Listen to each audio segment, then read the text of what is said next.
Ganyan ba yung babies ninyo? Na kahit bata pa lang nagano na sa asin? Hmm.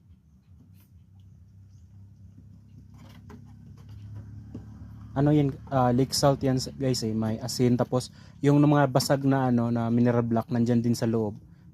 Kaya yan oh. Feeling niya nakadidi siya oh.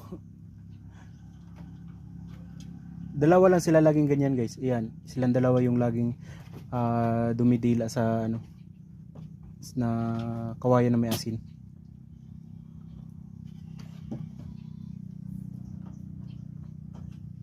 Yung dalawa naman nun dun sa loob. Mga nonchalant. Nakabilad kasi sa initin kanina kaya yan.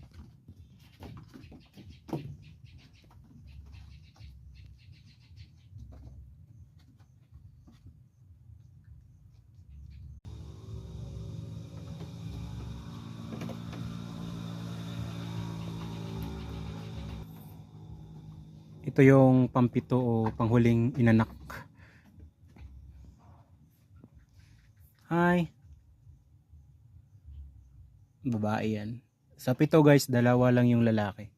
Tamang tama. Kasi nung una, dalawa lalaki. Tatlo kasi yun by batch. Tatlo, tapos isa lang yung babae. Ngayon naman, pito sila.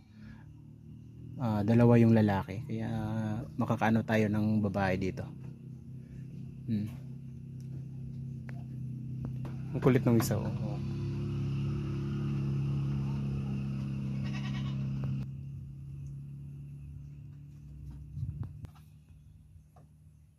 Nakakatuwa pag makikita mong maliksi sila guys. Ibig sabihin nun healthy sila or ano ba? Mabubuhay talaga. Makakaano ka. So yan guys, malinis na yung bahay nila. Ganito yung ginagawa ng mga babies natin na pag nalinis na after, yan, pumapasok sila. Tapos dito sila nagpapahinga kasi yung mga nanay nila nandoon sa malayo kumakain. Sila naman dito sa bahay ng ating mga kambing, sila yung naiiwan. Yung 5 lang yung naiiwan guys kasi yung dalawa nasanay na sumama sa nanay. Sila nagpapaiwan. Sumasama na rin to pero pag ganito, pag mainit, nagpapaiwan lang sila dito sa bahay. Pag nagutom yan, saka lang iiyak tapos pupunta ng nanay.